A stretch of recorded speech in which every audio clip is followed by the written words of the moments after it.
নমস্কার, দিবন্যাস ওয়ার্ল্ডে আপনাদের সবাইকে ওয়েলকাম।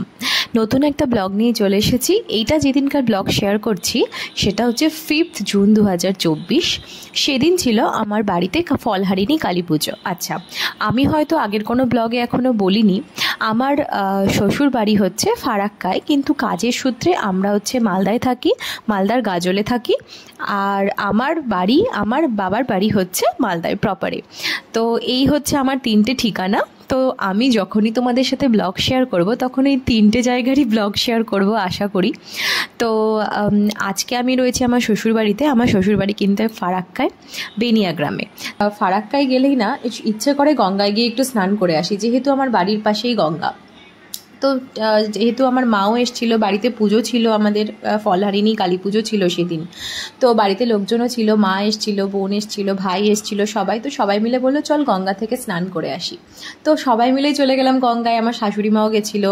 আর আমার মেয়ে তো গঙ্গার জলে নামার জন্য ছটপট করছিল, এরকম একটা ব্যাপার। ওকেও স্নান করিয়েছি। তো এই গঙ্গা স্নান মানে যেন মন শান্ত, মানে সব কিছু যেন ঠিক হয়ে যায়, এরকম একটা ব্যাপার। তো যাই হোক, এই যে আমরা সবাই মিলে নেমে পড়েছি। আমার ভাই, এই যে আমার বর আর আমার মেয়ে তো জল পেয়ে জলে লাফাতে ব্যস্ত। তো আমরা স্নান ধান করে গঙ্গাতে যেন ভীষণ পরিমাণ চর পড়ে গেছে। সেই উপরে লোকজন যে হেঁটে যাচ্ছে, তোমরা বুঝতে পারছো কিনা আমি জানি না, সেই দেখো লোক হেঁটে যাচ্ছে, ওইটা হচ্ছে রাস্তা। আর এতটা রাস্তা পুরোটা চর পড়ে গেছে, পুরোটা কিন্তু এই পাথরগুলোর উপর দিয়ে নামতে হচ্ছে। মানে এখন ভীষণ বাজে অবস্থা। আশা করি এখন বর্ষাকাল নেমে গেছে, তো বর্ষাকাল এলে আবার সেই রাস্তা অবধি কিন্তু জল উঠে যায়। যাদের রাস্তার পাশে বাড়ি হয় তাদের কিন্তু ভীষণ সমস্যা হয়ে যায় এই বর্ষাকালটা, মানে তখন গঙ্গা। তো যাই হোক, স্নান করে তারপরে আবার আমরা বাড়ি ফিরে এলাম। যেহেতু আমাদের বাড়িতে সেদিন পুজো ছিল, তো ভীষণ চাপ ছিল সেদিন কাজের। তো এসেই আমার হাজব্যান্ড চলে গেছিলো ঠাকুর মন্দির পরিষ্কার করতে। আর এই দেখো, এইটা হচ্ছে আমাদের মায়ের হচ্ছে তখনও রং কমপ্লিট হয়নি, তাই জন্যে যারা কারিগর তারা এসেছিলেন রং করতে। তো মায়ের রঙের কাজ চলছিল তখন। তো এই প্রতিবারই তাই হয়, কালী পুজোর দিনই ওই কারিগর যিনি আছেন দাদু এসে রং কমপ্লিট করে। আর এদিকে তো স্নান করে এসে আমার মেয়ের খিদেও পেয়ে গেছে, ওকে খেতে দিয়ে দিয়েছিলাম। ওর জন্য আজকে পনিরের তরকারি করে দিয়েছিলাম আর পটল ভাজা। তো যেহেতু নিরামিষ, তাই জন্যেই ও তো আর না খেয়ে থাকতে পারবে না। আমরা যেমন সবাই উপোস ছিলাম, বাট ও তো আর না খেয়ে থাকতে পারবে না, ওকে না মা খাইয়ে দিচ্ছিল। আসলে মা থাকলে আমাকে আর মেয়েকে নিয়ে একটুকু চাপ নিতে হয় না। তো এই দেখো, এটা হচ্ছে বিকেলের দিকে, প্রায় তখন 4টে মতো বাজে। ঢাকের সাজে ঠাকুর কিন্তু একদম তৈরি। আর এইটা হচ্ছে সন্ধেবেলা, তখন পুরোহিত চলে এসেছে, প্রায় 9টা মতন বাজে তখন। পুরোহিত এসে পুজোয় বসেও গেছেন। আমাদের পুজো মোটামুটি মাঝরাত হয়েই যায় পুজো শেষ হতে হতে, কারণ আমাদের বলির পুজো। তো পুজো, যজ্ঞ, বলি হওয়া সব কিছু মিলে পুজো শেষ হতে হতে অনেক সময় চলে যায়। তো এই পুজোর ফাঁকে সবাই বসেছিল, আমরাও পুজো দেখতেই ব্যস্ত ছিলাম। এই দেখো আমার বর সবাইকে আরতি দিয়ে যাচ্ছিল। আর তারপরে এই যে যজ্ঞের পালা, যজ্ঞ চলছিল তখন। দুজন মিলেই যজ্ঞতে বসেছিল, আমার বর দেওর দুজন মিলেই যজ্ঞতে বসেছিল। তো যজ্ঞ চলছিল তখন। আর এই যজ্ঞের টাইমে না মায়ের মানে মুখটা দেখার মতন, মানে খুবই ভালো লাগে পুজোর টাইমে। তো যাক, মোটামুটি 2টোর দিকে আমাদের পুজো শেষ হয়ে যায়। পুজো শেষ হয়ে যাওয়ার পরে যারা আমরা সবাই উপোস ছিলাম, সবাই মিলেই খেতে বসেছি। খাবার মেনুতে সেদিন ছিল, মেনুর যেন কোনো ক্লিপিংস নেওয়া হয়নি। তো মেনুতে সেদিন ছিল লুচি, ছোলার ডাল, চানা মশালার তরকারি, আমের চাটনি, বুদিয়া, মিষ্টি। তো এই সবই ছিল।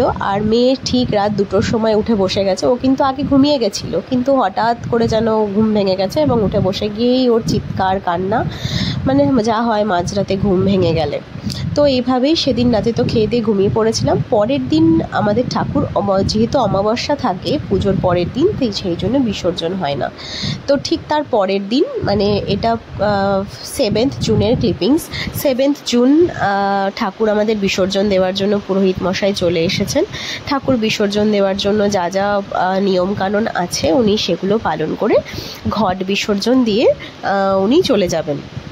আর তারপরে সন্ধেবেলার দিকে আমরা হচ্ছে প্রতিমা বিসর্জন দিতে নিয়ে যাব। তো মজার জিনিস হচ্ছে জানো, আমাদের বাড়িতে তোমার হচ্ছে ময়দা দিয়ে প্রদীপ বানানো হয়, সেই প্রদীপ দিয়ে ঠাকুরকে কিন্তু বরণ করা হয়। তো আমার শাশুড়ি মাও সেই দেখো এই বরণ করে নিচ্ছে, প্রথমে ঠাকুরকে বরণ করা হচ্ছে। এই সময়টা না ভীষণ মন খারাপের সময়, মানে এতদিনের তোড়জোড় পুজো পুজো পুজো করতে করতে হঠাৎ করে পুজো।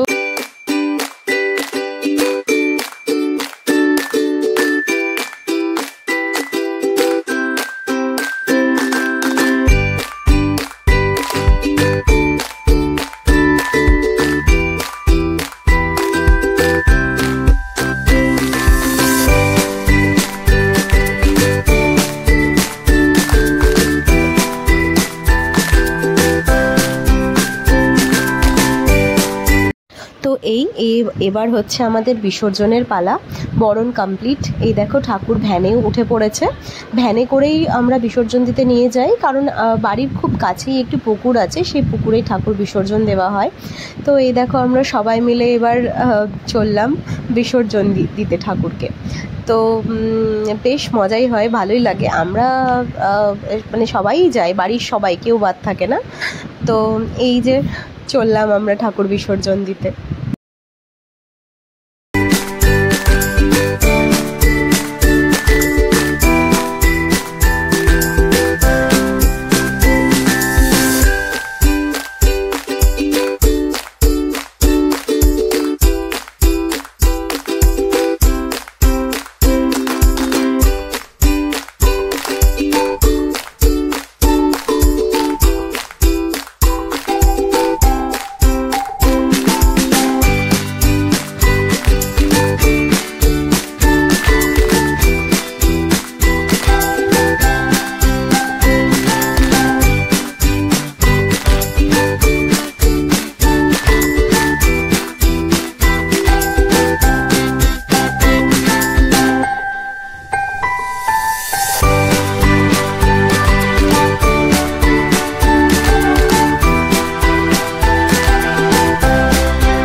তো চলো ভিডিওটা এখানেই শেষ করছি। তোমাদের যদি ভিডিওটা ভালো লেগে থাকে তো একটা কমেন্ট করো কেমন লাগলো, আর হ্যাঁ সাবস্ক্রাইব না করা থাকলে কিন্তু অবশ্যই সাবস্ক্রাইব করে দিও। চলো টাটা, বাই।